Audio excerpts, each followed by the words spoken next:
Can you explain the advantages and the disadvantages of the different mesh types? Are you referring to prolapse surgery or incontinence surgery or herniation? That's what we're interested in, yes. And do you want to say anything about the different types of mesh that are used? Well, there is, as I presented the clinic before and is on my presentation there is a simple classification of meshes, which is in the literature, and there's a slightly more complex classification of meshes, which is attributable to myself. They can either divide it into types 1 to 4 or types 1 to 6. In the type 1 that I use, they're divided into types 1 to 4. That's based on the material used in the mesh, the pore size, the weight, the porosity, and the weave that is employed to knit it. And these determine specifically the response in the body, the biological response to the implantation of these meshes. From the experimentation that we've done in a animal model, it would seem that the safest of the implants is a type 1 mesh, which is a large pore, monofilament, open weave, polypropylene mesh. I put a reservation around the actual material because while they are obviously bad materials, there is some debate about whether one or two materials may have advantages, and those would be polypropylene, polyvinyl diene fluoride, PVDF by another name, and there are ones that are absolutely bad, such as PTFE, which is Teflon in common terms. So on that basis, we were able in the late 90s to distinguish between meshes that would be considered safe and meshes that were considered obviously incorrect. And so a range of meshes, those were the types 2 downwards, we recommended against use in surgery in any form. Right, so you've mentioned polypropylene. Can you tell us really the difference between that and the PVDF meshes? Not in the time and constraint. They are both polymers. Okay. They, in real terms, don't have an enormous amount of difference. PVDF has different surface tensions and possibly evokes a slightly different response within the body. It's a marginal difference and it's a debatable difference. PVDF is promoted very strongly by a team in Germany who of course have vested interest as they synthesized and hold the patents on it. Polypropylene is a plastic in common use in a variety of domestic and industrial roles, from guttering on your houses to doors to plastic plates and down to implantables. It is commonly used as implantable.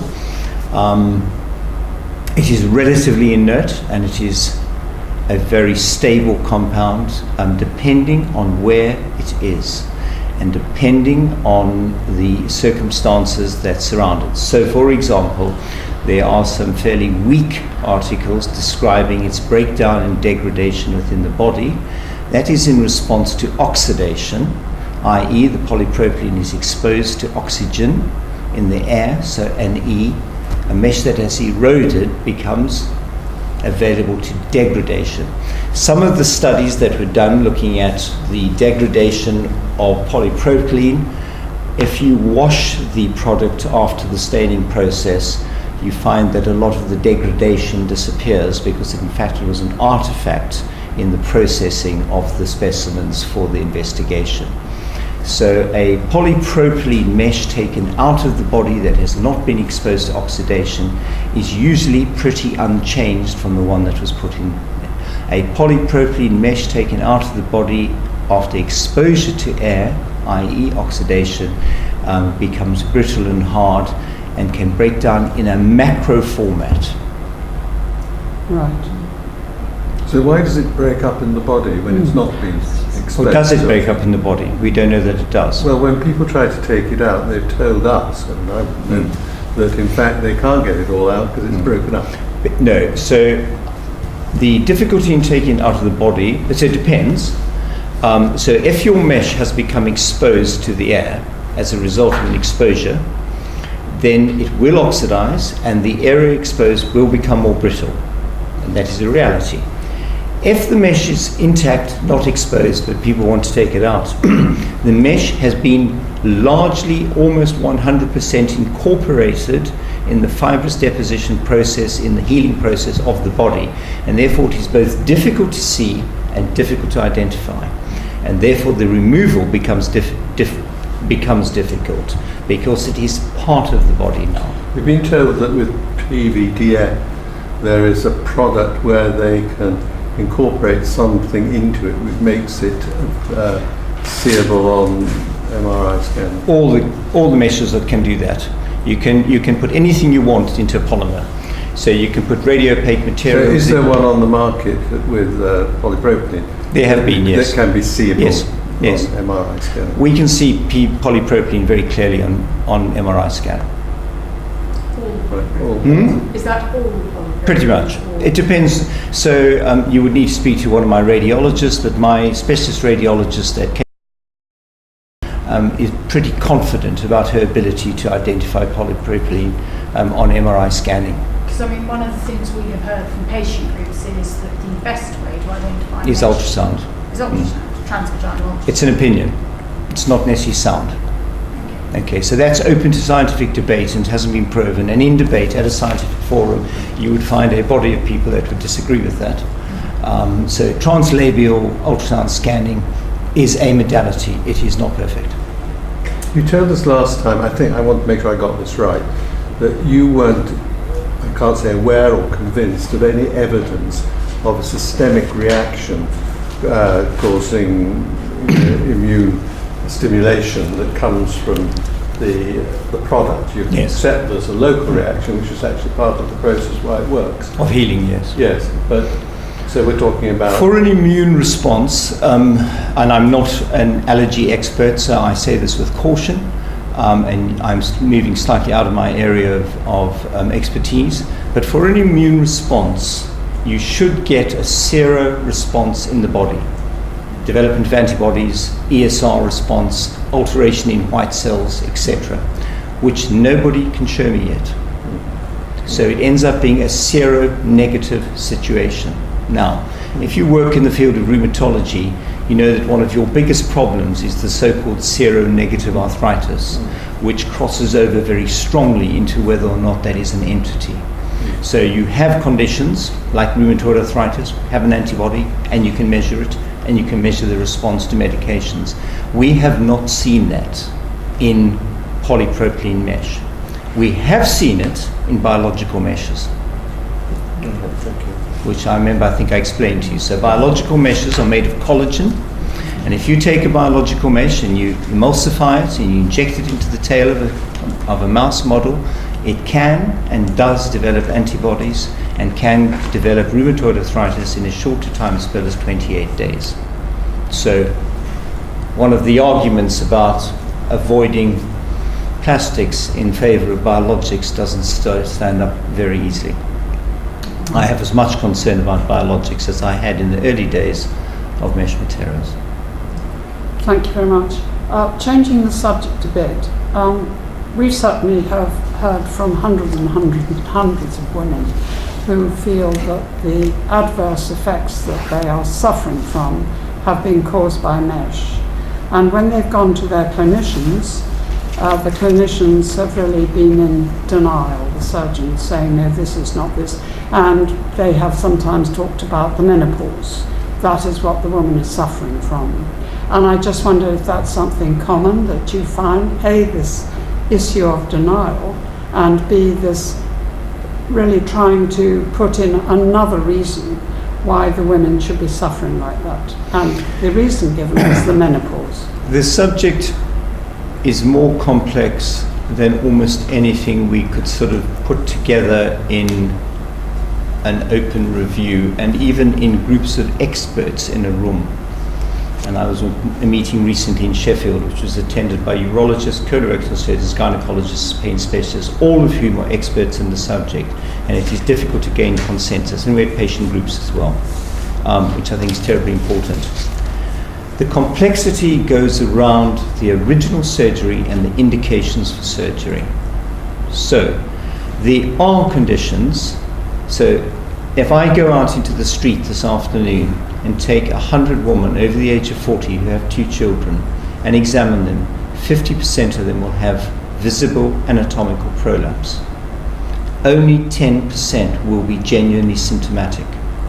When a patient presents to my consulting room and tells me, the opening line is usually, "Doctor, I've been sent to see you because I have a prolapse." And my response is, "Can you tell me how that affects you?" And the responses I receive are, "I have pain in my vagina. I have pain with intercourse. I can't hold on to my wee. I can't hold on to my bowels." That's not prolapse. Those are other conditions in association with a person who happens to have possibly asymptomatic prolapse.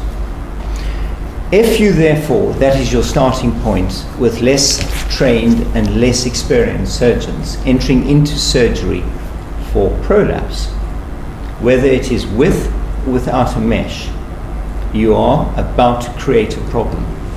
Because at the end of the 5 months of placebo intervention, which is about the time period, the patient will return to all the problems they experienced prior to that situation, and will be disaffected and have a high level of unsatisfaction.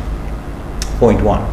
Point 2, if that patient goes along to a practitioner who now responds by saying, "Well, I'm concerned about your pain, and I'm now going to intervene with a range of therapies up to and including opiate analgesia," you're then opening up a second problem, because there is a condition called opiate-induced hyperalgesia, which is a major problem in Europe and America due to the misuse of opiates. And so by the patient that then comes to my tertiary clinic for removal of mesh, I am faced with a person who I don't know whether they needed that surgery in the first place, who has had surgery and had inappropriate treatment for it.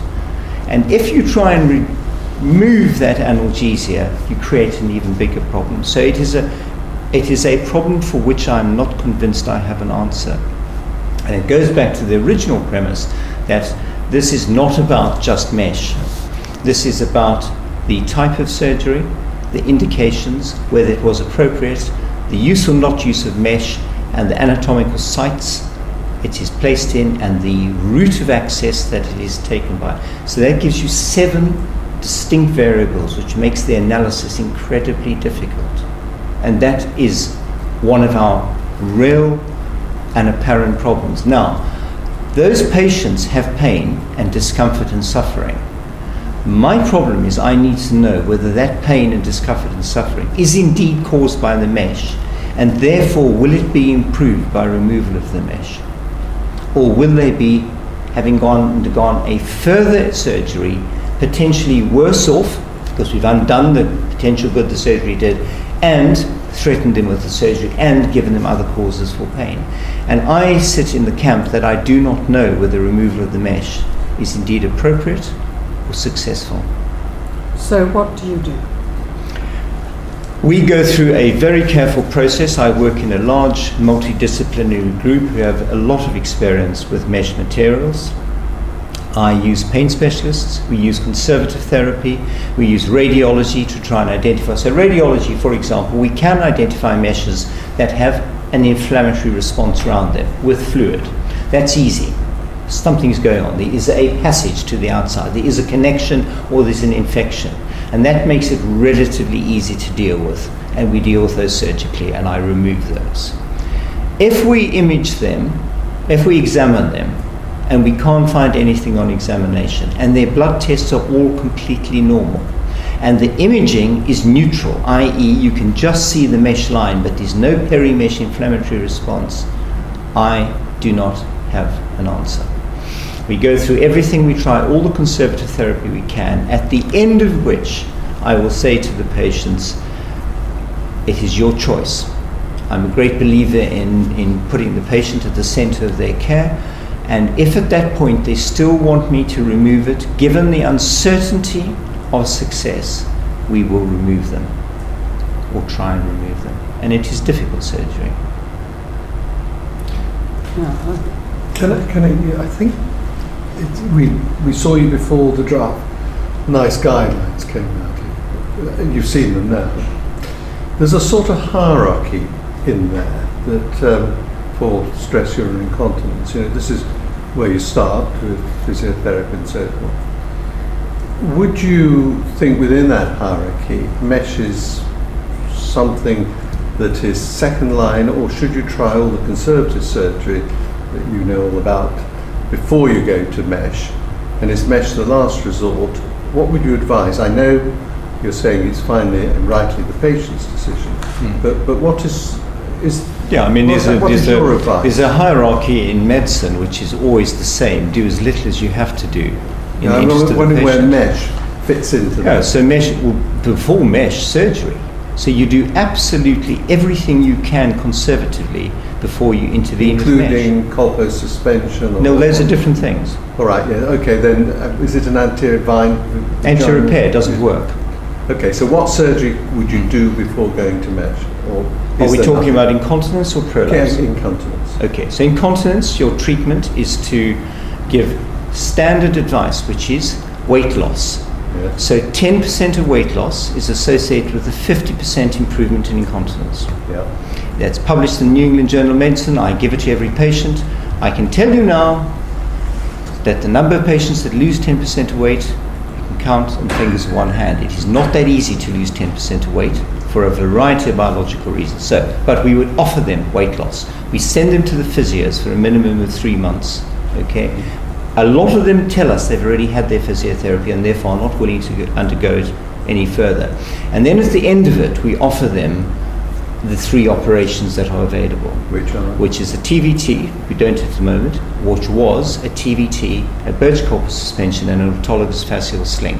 In my unit, we did not do any TVTs until 2002.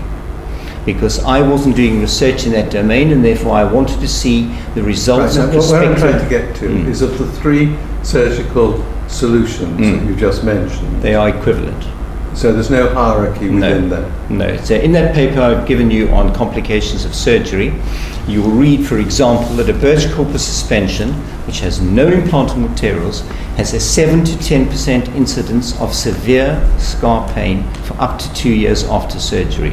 That's real, due to injury of the iliohypogastric and ilioinguinal nerves, and you cannot avoid it. So, it has a slightly higher failure rate.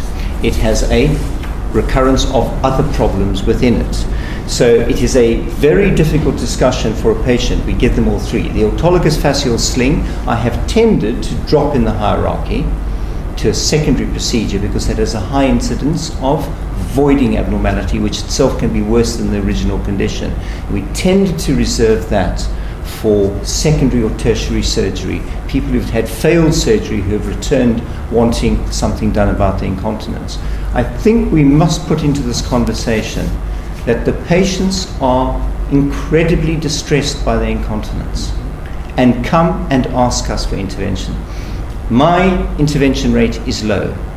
At my absolute peak at Cambridge, which is a big unit, I was doing about 50 to 75 incontinence surgical procedures per annum. And did that include mesh? All of them. TVT, we've only ever done the TVT retropubic. We have never done the transobturator, because the committee knows my views on that operation. And we did the Birch corpus suspension, we've never stopped it. And we did the autologous fascial sling, we've never stopped it. We have always offered the patients. The patients universally asked for a TVT because they are probably victims of a direct-to-patient marketing strategy. Could you tell us a bit more about that? Direct-to-patient marketing strategy. Yes. It's common in pharmaceuticals. It's, I'm not going to quote you a figure, but I think it's about 80 billion a year in the United States. But you're not allowed to do it over here. Yes. But you can do it subtly. So is it been, I mean, people, you're saying that industry would market. Well, magazines are international. The internet is international. So people. So these are articles in magazines saying how wonderful TVT is. Is that so? I will give you an example. Yeah. Was an enormous supporter of TVT, right, and promoted it very strongly.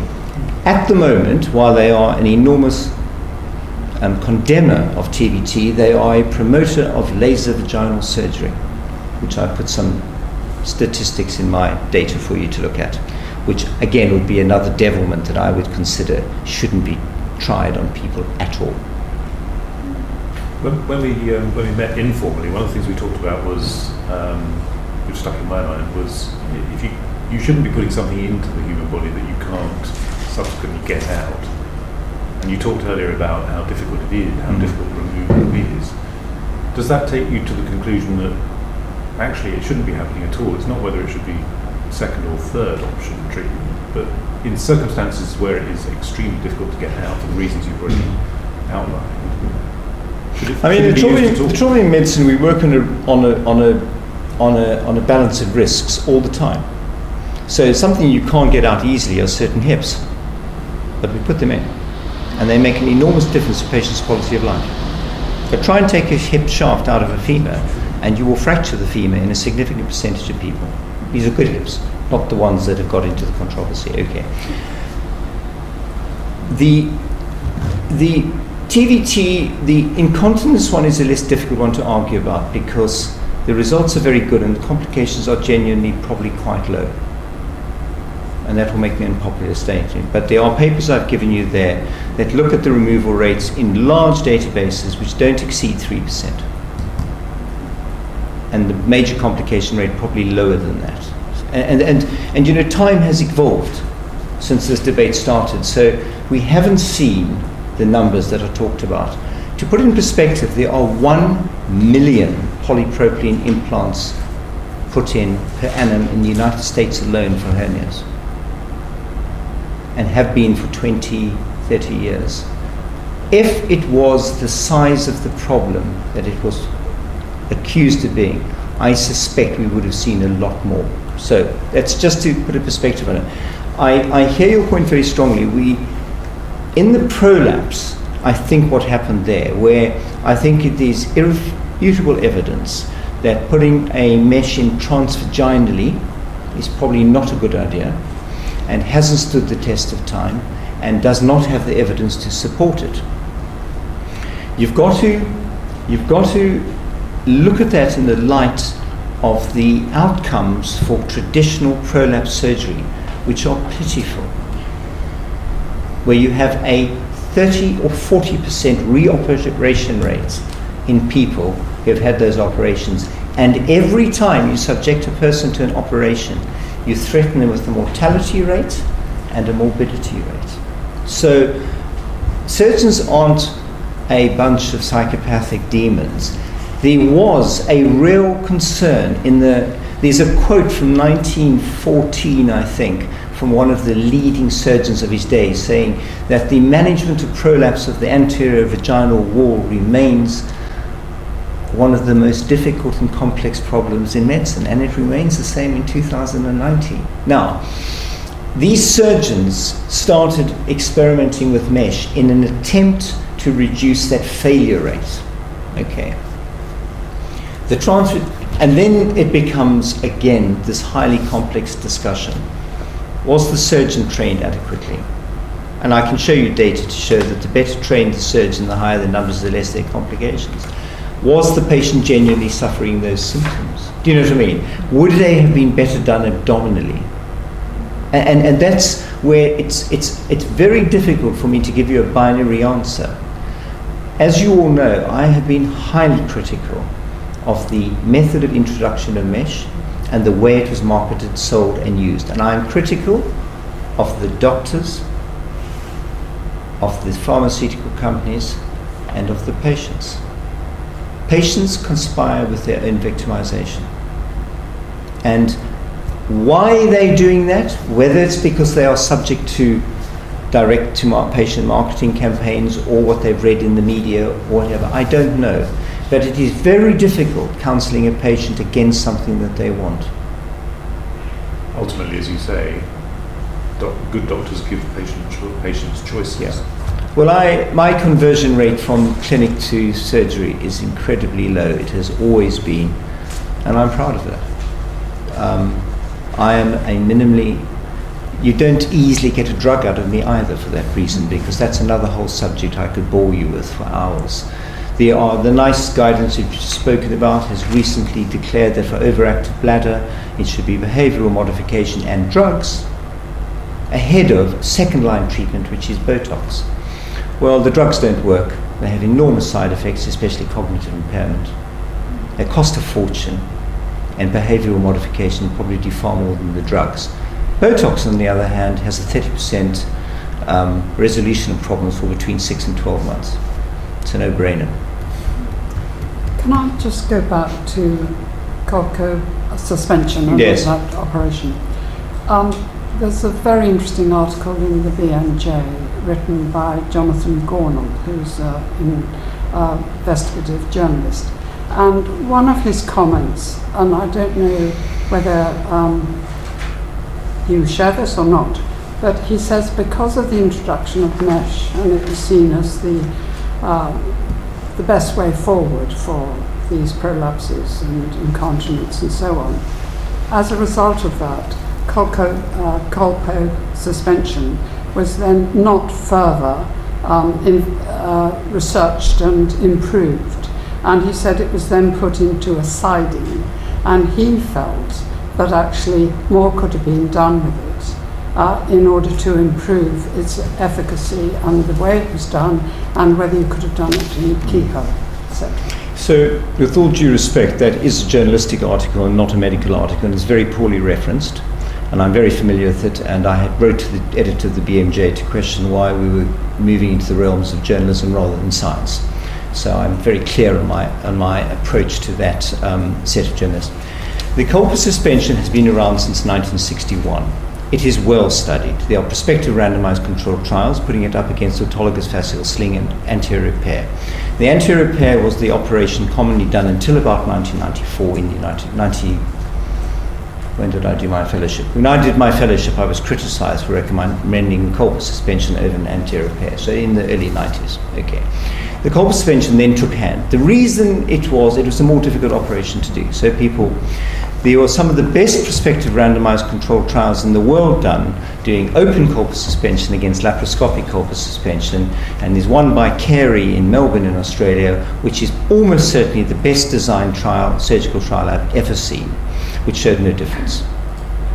Not in pain, not in outcome, not in return to work, or anything else. So, for the people doing it well, but they did it laparoscopic, and I think that data I would probably disagree with. I think there probably would be advantages now for the minimal access laparoscopic approach, but it was well studied. We also knew that 30% of we knew that over time the success rate declined.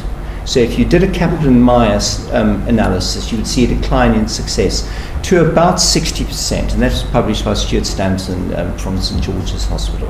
Okay. We also know that 30%, a third of the patients returned requiring additional surgery to the posterior wall because of the new onset prolapse. Now sorry, can I just send a message?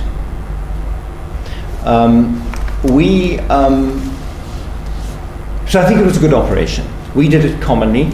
Most of my patients would go home the same day. And blood loss is next to nothing. And we modified the way it was done from the 1961 Birch to the way we were doing it in the 1990s. The TVT came along. I was busy with other research. I didn't have time to do it in a research protocol, so therefore I didn't do it. And I continued with Colpo suspension comfortably, okay, in that I believed I was giving a good operation to my patients. Over time, that became very difficult to pursue because the patients rejected it. And ultimately, I waited until the Hilton paper on the prospective randomized controlled trial comparing Colpo suspension with TVT, which showed equivalence effectively. And because of patient demand, I then moved more to TVT. So my patients continued to be offered Birch Colpo suspensions, but almost to a person they continued to decline it. Now we still did some because there were patients that liked the conversation of the more natural operation, but they didn't like the cut. We also do it laparoscopically. So I think that article is slightly naive. There's extraordinary data on the Birch Colpo suspension. It is a much more difficult operation for the average surgeon. Mm-hmm. It is associated with complications. as I said, pain alone, 10%. That's a real figure. Didn't make it up, it's published. So if you're talking about pain in TVT, which is about a similar figure, or less actually, corpus suspension has it as well. And therein lies the problem. There is not a single surgical procedure in the world that does not have post-operative persistent pain. Not one. You know, if a woman has a cesarean section, a significant percentage have wound pain and have no sensation around that wound. You know, if you speak to people, the example I use to my patients is if you have your teeth capped, you lose your ability to taste, I'm told. If you bite, you lose the proprioception in biting something. If you're face down, apparently you lose all sensation in your... So I mean, it's the problem we have here is we put something in the body, so therefore it becomes a focus. Can you get the TVT out? No, relatively, a big operation, but relatively easily, yes. You can see it. So you can do it laparoscopically and you can do it transvaginally, the combination of the two. If you take a TVT out, at least half will not resolve. What won't resolve the pain? The pain. Why? Don't know. It's such a complex subject. But the actual removal rate for TVT is low. Why we've heard... Published. I've given you the paper. We've met a number of women who've had TVTs and have immediately unable to open their bladders. I mean, immediately. Open? Sorry? Unable to open their bladders. Yes. Yes. Presumably that means the tape is too near the bladder neck. Okay, so that's different. So why don't people go and take it out immediately the next day? You don't actually need to, but because we evolve in surgery, and this is a problem in surgical innovation. Until somebody like health services adequately fund research, things aren't going to change. If you have post-operative urinary retention, the rate of which is 2.5%, you need to divide it into categories. The person who voids not at all, not one drop, needs to have the tape stretched immediately or the corpus suspension adjusted immediately. Okay, that's a negligible number. Probably 4 in my career, which spans 30 years. Okay. If a patient has inability to empty their bladder, so they develop as a consequence of the surgery, avoiding abnormality, my practice published is to wait 7 days. If by day 7 they are still not passing urine well, I take them to theatre by day 7 and I open the skin over the tape and I put an instrument between the tape and the vagina and I stretch the tape. It fractures it and I close it over again, and almost to a person they void immediately. If you delay that process, you're starting to run into trouble. So you never sent anybody home with an indwelling catheter? Oh no, yes we do, quite commonly. We send people home for 4 or 5 days and they come back and then they have their trial without surgery 4 or 5 days later. Yeah. So or we teach them cleaning intermittently. They just, but you know, there's a clear management protocol for people who are properly trained, which should overcome it. Now, a anterior repair has a similar voiding abnormality complication rate, as does a birch, and an autologous fascial sling has a much higher rate, which is why my unit reserves it for a secondary procedure. If a birch goes into complications, it's altogether more difficult to overcome. You can't stretch it. Now, voiding abnormality then just gets into a complex area because you have to work out, is it the bladder and have you exposed an underlying problem? We tried urodynamics, that's another bit of witchcraft, etc., etc. So I think what I'm trying to say is that in the right hands by properly trained people who are doing, where I highly criticize the TVT is that the industry saw it as an opportunity to mass sell. I almost felt like a pariah in the late 90s and early 2000s for not doing a TVT. I was made to feel like I was doing my patients a disservice. Where was the pressure coming from? Where was the pressure coming from? Colleagues, patients, and industry, and significant from patients. I had patients leaving me because I was still doing a birch corpus suspension. Doesn't suit me. There's work to do. The patient groups talk about dyspareunia being very important. In An adverse outcome. for in them, prolapse repair. and in SUI. Mm. What would you be saying about that? Yeah, dyspareunia is something that I think we have let our patients down in some respects as well. And one of the areas is that not enough money has been spent for research in what is perceived as a woman's problem, and that's my other subject, is women's problems never get treated properly by a male-orientated hierarchy.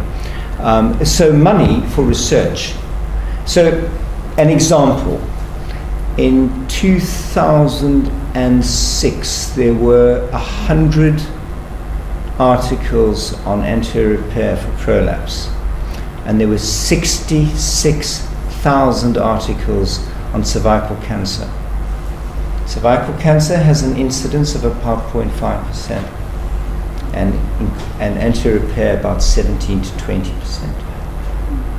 So the research wasn't done. Now, when the woman comes in to see me with a complaint of prolapse, as they will vocalize it, my first problem is to separate out what they mean by it. And there's a colleague of mine, Stephen Radley in Sheffield, who has designed a very impressive, objective, history-taking, automated method, which actually they go through and they write it down. It's called the, I'll tell you in a second, Alzheimer's. And that distinguishes out, because the patient, when they say to you prolapse, the question is, what do they mean by prolapse? Do you know what I mean? So patients will come in and say, I've got prolapse. Now I say, how does that affect you? So when I have intercourse, I have a lot of pain. Well, that's not prolapse at all. Prolapse does not cause pain. In fact, the minute a patient says they have pain, every feeler should go on, and you should be saying, this is not prolapse. Prolapse, and in my lectures to medical students and to registrars, I talk about good symptoms of prolapse and bad symptoms of prolapse. A good symptom is a bulge. It comes out. It gets worse as the day progresses. It reduces when you lie down, and is probably better when you're asleep. But you're talking about it. Bad symptoms, correct. So I'm talking about it post the intervention. Well, women are saying this is an adverse outcome. It is not being picked up. Therefore, when people talk about complication rates, they're not getting it right because they're not picking out half the outcomes that we say are a direct result of the intervention we had. So when we're going back, we're identifying that a lot of those people had pain before, and they had dyspareunia before, and they had constipation before, and they had urinary symptoms of overactive bladder before. But they became, with their primary care practitioners, obsessed with it. So prolapse, people want a solution, and they like surgical solutions. It's very difficult to talk people out of it. Do you know what I mean? Now, in the surgery, and I've got it in my presentation, I gave you the results of a prospective randomized controlled trial done in Holland with a 7-year follow-up, which is much quoted by the anti-mesh group because of a 40% mesh revision rate, which mostly was little snips, because I examined that PhD, so I'm very familiar. And what everybody's chosen to ignore is that the mesh group had a 35% incidence of pain with intercourse afterwards, and the non-mesh group had a 48% incidence of dyspareunia afterwards, not statistically significant. But the pain with intercourse occurs after standard natural tissue non-mesh surgery, commonly. And that's why it is so important to understand where you are, where the patient is coming from. And that raises a whole range of, I had an email from a patient today to thank me because she's feeling so much better now because her hip, now that's been changed, has resolved her pain that she believed was due to prolapse. A proper history, a proper examination, the ability to treat them conservatively. So if you get the diagnosis right, the process you're well on the way. But you prevent the domino effect of catastrophe. Correct. But the trouble about that is we also have, and dare I mention it, and this will get people annoyed for me saying, there is also an element in surgery, all types, all specialties, of body dysmorphic syndrome. And that is a reality. And we do not do that well. We don't really have anything in our history-taking process to look for the person who has focused in on a symptom pathologically. male, female, legs, arms, abdomens, vaginas. Now the vagina is a far more complex organ and is associated with far more complex problems.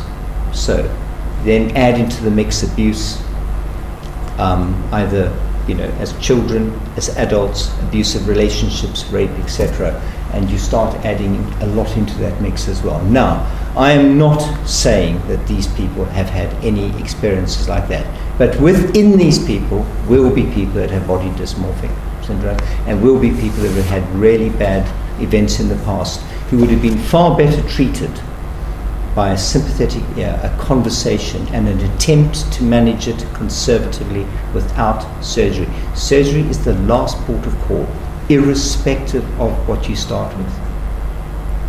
One last question. How many teams should, because you're talking about the need for a multidisciplinary team with lots of people involved, how many such teams do we need in England? Because they presumably couldn't do all the work that has to be done, but they could form as a hub for a network around them. I mean, yeah, I can't answer that for you. The concept of practice makes perfect is a very good one.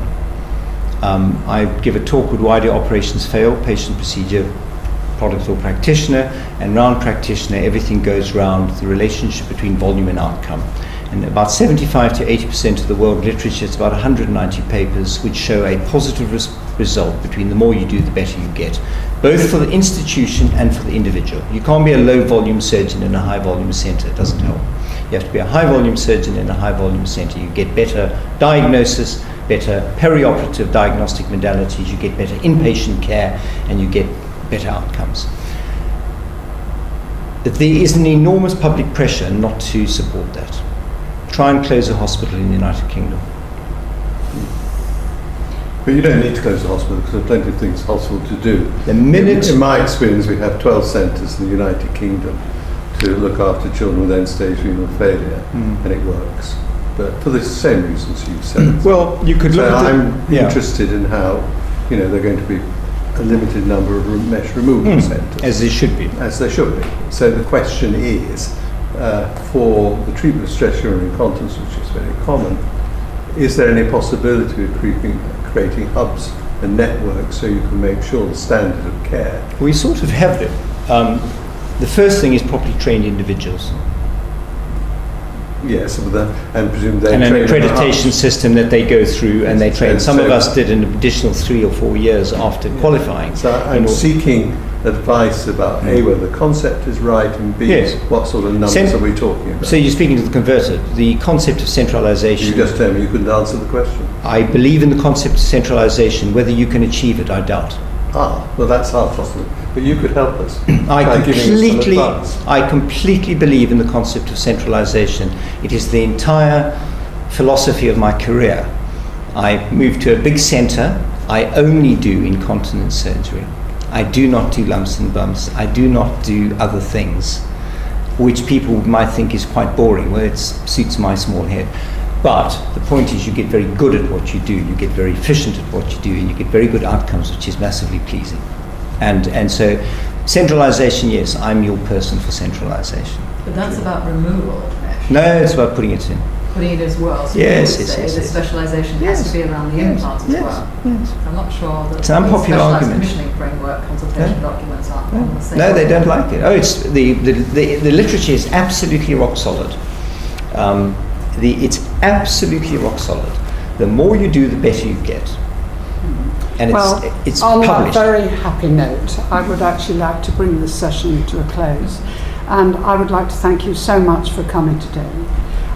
For my colleagues, obviously, some of it has been a reprise of what happened before. For me, it's been you, and I really do thank you for that. I think it's very important that I tell you that if there's something that you felt factually incorrect, or you've got concerns about what was inadvertently released, some sort of information, just let us know within 24 hours, and we will consider that. So thank you very much. Can I make one comment before I leave? I think it is incredibly important that the discussion and the debate is more clearly divided into incontinence and prolapse and primary and secondary, because they are completely different aspects. And I think when we talk about them together, we do make it very difficult to come to a consensus opinion. Right, thank you very much. Thank you. Thank you.